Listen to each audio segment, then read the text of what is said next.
Shalom, selamat pagi sahabat Petra yang terkasih dalam Kristus. Sudahkah Anda mengasihi orang lain hari ini? Pada embun pagi hari ini, Sabtu 7 Maret 2026, kita bersama membuka hari dengan sapaan Sabda Tuhan. Bersama saya, Pendeta Murtini Hehanusa dari Gereja Kristen Jawa Jatimulyo. Adapun tema renungan hari ini adalah merendahkan diri untuk menjangkau sesama. Tema ini didasarkan pada bacaan dari Injil Yohanes pasal 4, Injil Yohanes pasal 4 ayat 1 sampai 6. Mari kita siapkan hati dengan merendahkan diri di hadapan Allah bersama kita berdoa. Ya Tuhan Allah kami yang maha baik, saat ini di pagi yang indah ini, kami bersujud di hadapan hadirat-Mu, mengucapkan puji syukur dan terima kasih. Engkau telah membangunkan kami di pagi ini untuk melanjutkan aktivitas kami, tanggung jawab kami, hidup kami yang adalah anugerah Tuhan. Tuhan, kami ingin mengawali hari kami sepanjang hari ini dengan mendengarkan dan merenungkan firman-Mu. Tuhan kiranya berkenan memberkati kami semua, agar kami boleh memahami kehendak Tuhan dan dapat melakukan dalam hidup sehari-hari. Terima kasih untuk kasih sayang-Mu. Terima kasih untuk Radio Petra yang boleh menjadi sarana bagi kami untuk merenungkan firman-Mu. Kami mohon Tuhan kiranya berkenan memberkati hamba-Mu yang akan menyampaikan perenungan firman-Mu. Dalam nama Tuhan kami Yesus Kristus kami berdoa. Amin. Sahabat Petra yang terkasih, mari kita baca dan perhatikan Injil Yohanes pasal 4, Injil Yohanes pasal 4 ayat 1 sampai dengan 6 yang demikian bunyinya. Percakapan dengan perempuan Samaria. Ketika Yesus mengetahui bahwa orang-orang Farisi telah mendengar bahwa ia memperoleh dan membaptis lebih banyak murid daripada Yohanes, meskipun Yesus sendiri tidak membaptis melainkan murid-muridnya, ia pun meninggalkan Yudea dan kembali lagi ke Galilea. Namun, ia harus melintasi daerah Samaria. Lalu sampailah ia ke sebuah kota di Samaria yang bernama Sikar, dekat tanah yang diberikan Yakub dahulu kepada anaknya Yusuf. Di situ terdapat sumur Yakub. Yesus sangat letih karena perjalanan. Sebab itu, ia duduk di pinggir sumur itu, hari kira-kira pukul 12. Sahabat Petra yang terkasih, ketika kita membaca bacaan singkat ini, kita akan mendapati ada hal-hal yang menarik, yang nanti kita tarik sebagai perenungan dari pembacaan firman Tuhan tadi. Yang pertama, saudara-saudara, sahabat Petra yang terkasih, kita belajar bahwa Tuhan Yesus mengajak para murid untuk menghindarkan diri dari dipersaingkan oleh orang lain. Jadi ceritanya pada waktu itu di pasal sebelumnya, pasal 3 ayat 22 sampai 30 itu ada orang-orang yang datang kepada Yohanes dan mereka mengatakan tentang hal-hal terkait dengan baptisan. Nah, semuanya itu didengar oleh orang-orang Farisi. Dan ternyata baptisan dari Tuhan Yesus melalui para murid itu lebih banyak daripada orang-orang yang dibaptis oleh Yohanes Pembaptis. Nah, saudara-saudara, seringkali orang pada umumnya itu ketika dia lebih berhasil dari orang lain, lebih sukses dari orang lain, atau lebih banyak melakukan daripada orang lain, maka orang cenderung untuk menunggu dipuji, menunggu disanjung, menunggu untuk wah hebat ya, wah luar biasa ya kamu ya, gitu. Itu orang pada umumnya seperti itu. Tetapi saat ini kita belajar saudara-saudara, bagaimana Tuhan Yesus mengajak para muridnya untuk justru pergi dari Yudea dan kembali ke Galilea. Supaya apa? Supaya orang-orang yang hendak mempersaingkan antara Tuhan Yesus dan Yohanes Pembaptis itu tidak punya kesempatan untuk mempersaingkan itu. Jadi yang pertama kita belajar bagaimana Tuhan Yesus mengajak para murid untuk tidak kemudian pongah, untuk tidak jumawa, untuk tidak merasa hebat ketika banyak orang tahu bahwa mereka membaptis lebih banyak orang. Ini yang pertama. Kita belajar supaya apapun capaian kita, apapun keberhasilan kesuksesan kita, apapun sesuatu yang Tuhan anugerahkan yang lebih daripada orang lain, itu jangan membuat kita kemudian sombong. Jangan membuat kita kemudian pongah. Jangan membuat kita merasa lebih hebat daripada orang lain. Itu yang pertama. Yang kedua, menghindarkan diri dari dipersaingkan. Saudara-saudara, orang-orang sekitar kita seringkali membuat persaingan-persaingan atau mempersaingkan diri kita dengan orang lain, gitu ya.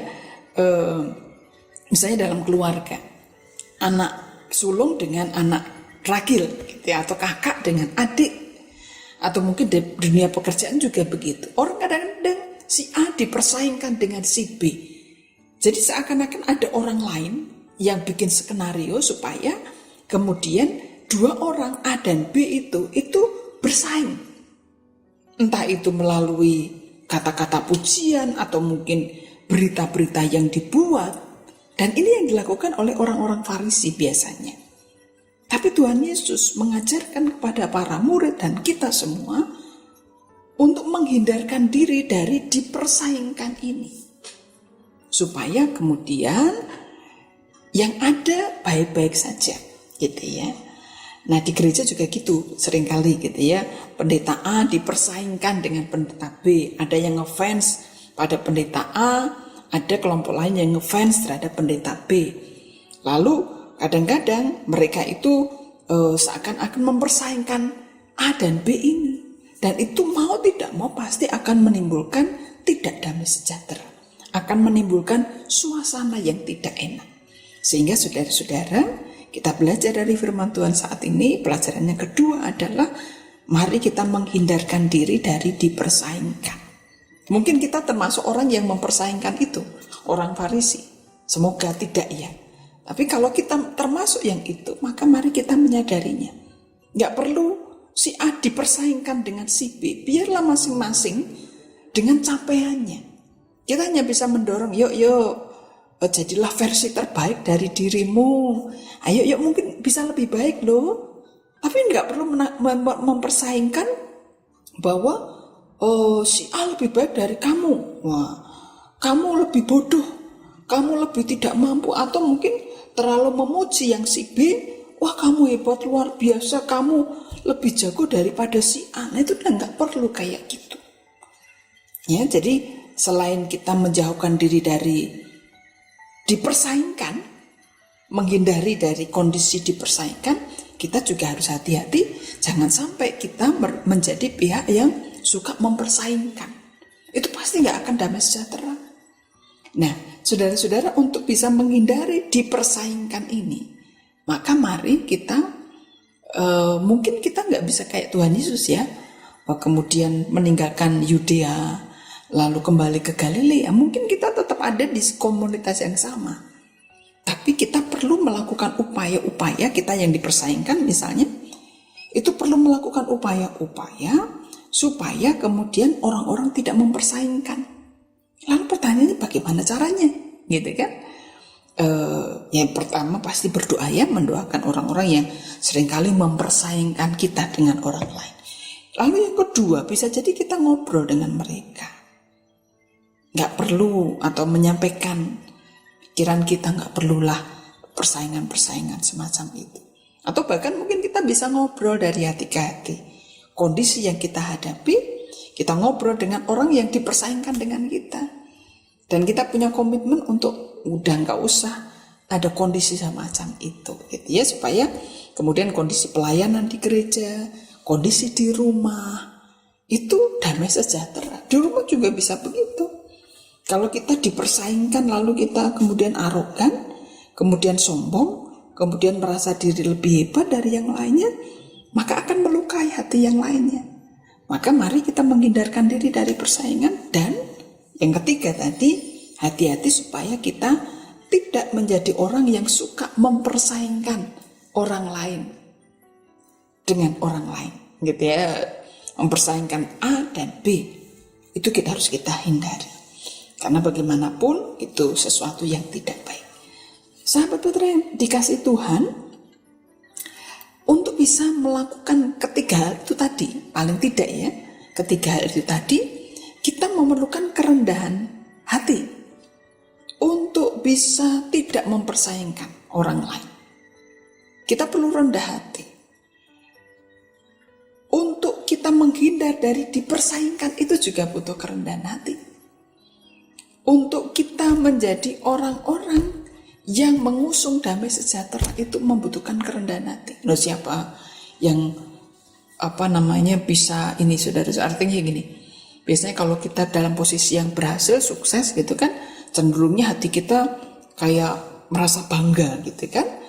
Nah, untuk bisa situasinya lebih baik, boleh merasa bangga, tapi lalu kita harus dengan rendah hati menghormati orang lain yang mungkin tidak sesukses kita, atau mungkin tidak seberhasil kita, atau mungkin tidak sehebat kita. Kita tetap menghargai orang itu dan mendorong orang-orang di sekitar kita untuk menghargai orang itu dengan segala keadaan mereka. Dan itu butuh kerendahan hati, itu butuh merendahkan diri untuk bisa kemudian kita mengajak orang-orang sekitar kita menghargai orang lain dengan apa adanya. Meskipun kita hebat, mungkin ya lebih hebat dari orang lain, meskipun kita melakukan hal yang luar biasa, tapi lalu nggak perlu ditonjol-tonjolkan. Dan untuk bisa melakukan itu dibutuhkan kerendahan hati. Karena kecenderungan orang, saudara-saudara, itu suka menonjolkan diri, gitu ya, suka memuji diri sendiri. Kalau bahasa zaman sekarang itu narsistik, gitu ya. Jadi apa yang baik dari dirinya itu bahkan dibesar-besarkan, gitu ya. Nah, ini harus kita hindari. Nah, sahabat Petra yang dikasih Tuhan, hal yang keempat yang kita bisa pelajari saat ini adalah ternyata Tuhan Yesus mengajak para murid, harusnya ketika mereka dari Yudea ke Galilea, mereka orang-orang Yahudi itu pada umumnya itu mencari jalan berputar. Memang jalan yang paling dekat. Kalau orang pergi dari Yudea sampai Galilea di Israel Utara, gitu ya, di sisi utara itu paling dekat itu ya lewat Samaria. Tapi karena ada perseteruan antara orang Yahudi dan orang Samaria, maka sebenarnya orang Samaria itu juga keturunan Yakub, gitu ya, tapi kan ada sejarahnya, gitu ya.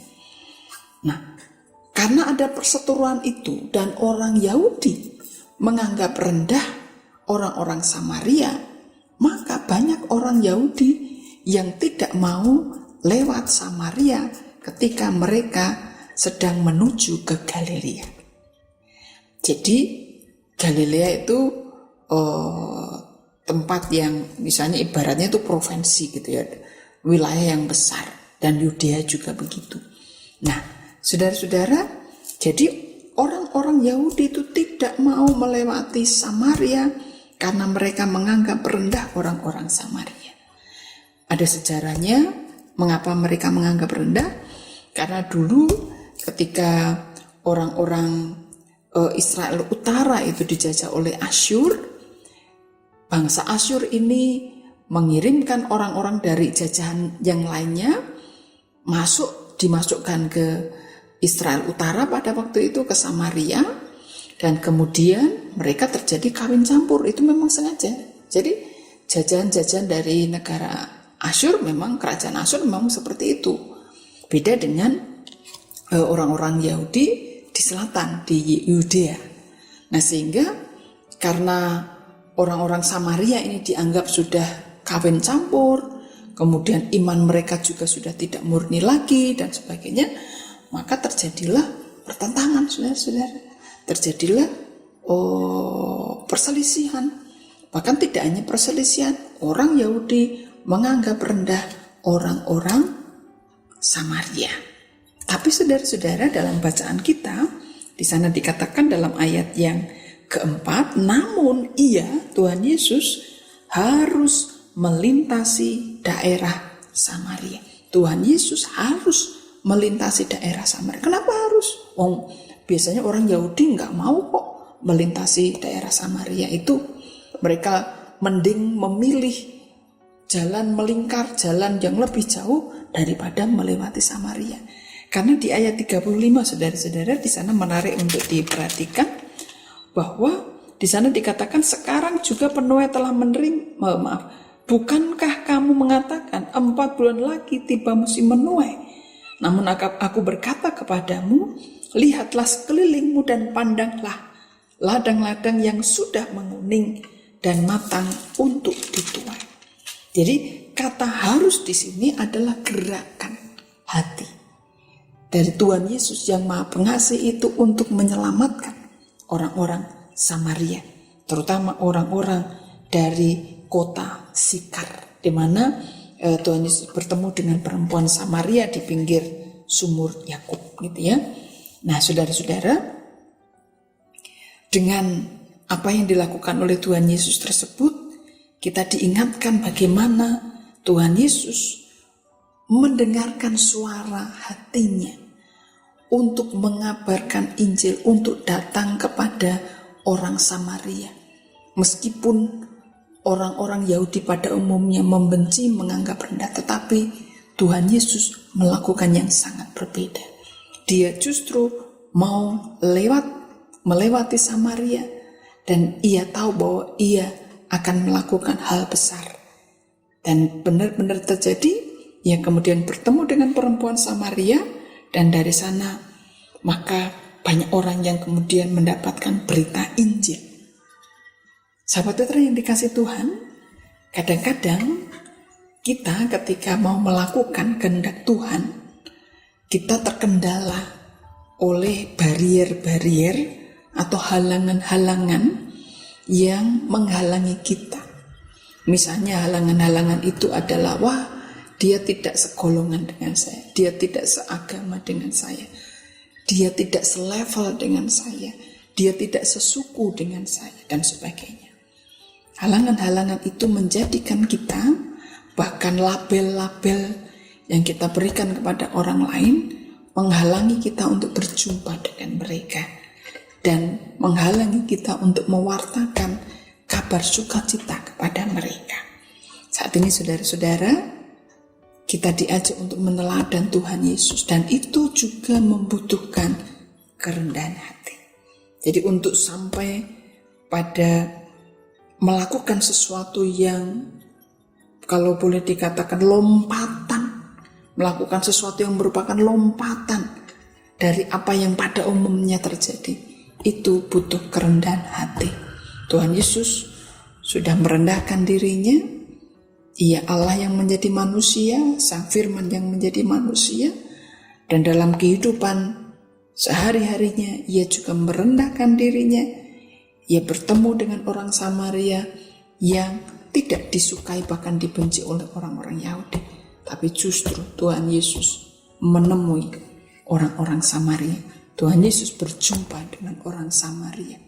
Dan mari saudara-saudara, kita meneladan apa yang dilakukan oleh Tuhan Yesus ini. Kita melakukan hal yang lebih dari biasanya, lebih dari apa yang orang biasa lakukan, yaitu meneladan apa yang dilakukan oleh Tuhan Yesus. Jangan sampai halangan-halangan berupa suku, agama, kemudian label-label yang orang punya itu menghalangi kita dalam berjumpa dengan mereka dan mengabarkan kabar sukacita.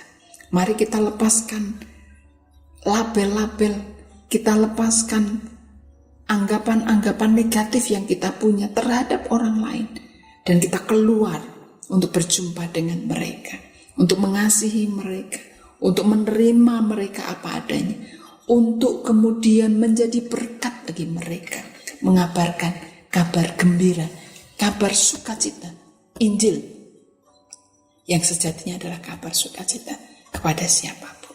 Tuhan Yesus memberkati. Amin. Saudara-saudara, mari kita berdoa. Tuhan, terima kasih untuk firman yang boleh kami renungkan bersama. Tolonglah kami ya Tuhan untuk bertekun dalam melaksanakan firman-Mu, meneladan apa yang Engkau lakukan ya Tuhan, sehingga biarlah kehidupan kami boleh selalu membawa damai sejahtera dimanapun kami berada. Di dunia ini ada banyak persaingan, ada banyak hal yang tidak berkenan kepadamu, tapi tolonglah kami untuk menjadi orang-orang yang membawa damai dimanapun kami berada. Bimbing kami untuk menjadi orang-orang yang tidak sombong, tidak congkak, dan bimbing kami untuk membawa damai dimanapun Tuhan tempatkan kami. Terima kasih Tuhan, kami serahkan kehidupan kami sepanjang hari ini dalam berkat-Mu. Tuhan kiranya berkenan memberkati pekerjaan kami, memberkati apapun yang kami lakukan, juga memberkati Radio Petra, saudara-saudara kami yang melayani di Radio Petra. Kami serahkan kehidupan kami sepenuhnya kepadamu. Semuanya ini kami panjatkan dalam nama Tuhan kami Yesus Kristus yang mengajar kami berdoa Bapa kami. Bapa kami yang di sorga, dikuduskanlah namamu, datanglah kerajaan-Mu, jadilah kehendak-Mu di bumi seperti di sorga. Berikanlah kami pada hari ini makanan kami yang secukupnya, dan ampunilah kami akan kesalahan kami, seperti kami juga mengampuni orang yang bersalah kepada kami. Dan janganlah membawa kami ke dalam pencobaan, tapi lepaskanlah kami daripada yang jahat. Karena Engkau yang punya kerajaan dan kuasa dan kemuliaan sampai selama-lamanya. Amin. Demikian, sahabat Petra yang terkasih dalam Kristus, embun pagi hari ini, Sabtu 7 Maret 2026. Kiranya sabda Tuhan memberikan hikmat, kekuatan, dan penghiburan bagi kita untuk melewati sepanjang hari ini. Saya Pendeta Murtini Hehanusa dari Gereja Kristen Jawa Jatimulyo, Yogyakarta. Mohon diri dan mohon maaf bila ada kata yang kurang berkenan. Sahabat Petra, selamat mengasihi orang lain hari ini. Tuhan Yesus memberkati.